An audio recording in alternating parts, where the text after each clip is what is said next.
Hey Force fans, Mike Amundson back again with another Fargo Force update. Today I'm going to talk to Force head coach Steve Johnson about what goes into the tryout process and how he builds a successful team.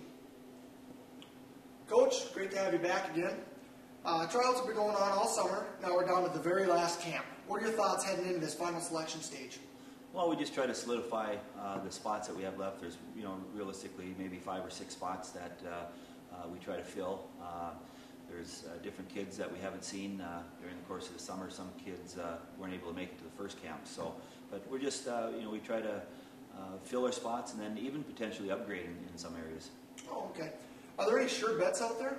Well, there are. There's obviously some veteran players coming back that proved themselves during the course of the season, and some guys who, had just decent regular seasons, but had pretty good playoffs that have helped themselves out. And it's hard for me to get into names on who those are because I'd leave someone out, or I might say might mention a name that doesn't play that well in a camp. But we're pretty close on knowing where everyone's at and what their abilities are, and there's probably 6 or 7 sure bets. You weren't with the team for part of the tryout process. Is that going to be a big problem for you and this year's team? Well, there's no way to go back and redo it any other way. I wasn't at the camp, as you said, so I can't. I don't think it's going to be a problem. And summer hockey is sometimes tough to evaluate. But it's just our job now to kind of make some final decisions on kids that were borderline guys, and for the new guys coming in. There are some other camps going on even after this one that aren't that the Fargo Force aren't involved in, but we can still go and watch some different camps. So. Okay. What goes into the tryout process? Can you explain from a coaching aspect what you're looking for? Well, first of all, the tryout process is basically to see what the player has. It's not about us telling them what to do, not about us trying to motivate them to play hard. We want to see what the kid has naturally, what kind of competitiveness he has. His ability obviously will speak for itself through the course of the games. But we just have a light practice the first night, and then we get into scrimmages.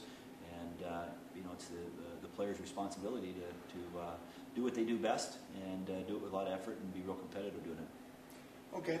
Are there any restrictions for you picking a team? Ages, birth dates, that kind of stuff? Yeah, well, the only restriction is on the top end on our 20-year-olds, and we're only allowed to have 4 20-year-olds on our roster. And a 20-year-old this year, for instance, would be a 1989 birth year. And so anyone who's a 1989 birth year, we can only have 4 of those guys on our team. And the only other stipulation is on our import players. We're allowed 2 imports, meaning Canada or Europe, and you're allowed to grandfather 1 import in if they played for you the following year, which would give you the potential of having 3 imports. Oh, okay. What can you tell us about next year's team? To be honest, not a whole lot yet.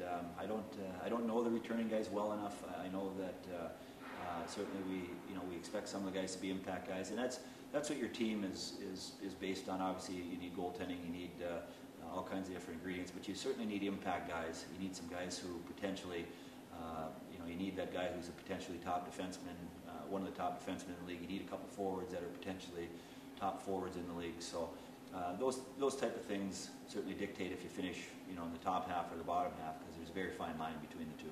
All right, fair enough. Okay, last question. Pretty soon, our young people in the community are going to be doing tryouts of their own for their local team. Do you have any tips for them? Yeah, the only thing I can say at any level, whenever you're trying out for a team, do what you do best, and don't try to be a player that you're not. If you're a stay-at-home defenseman and you defend your end of the rink real good, don't try to be that offensive guy.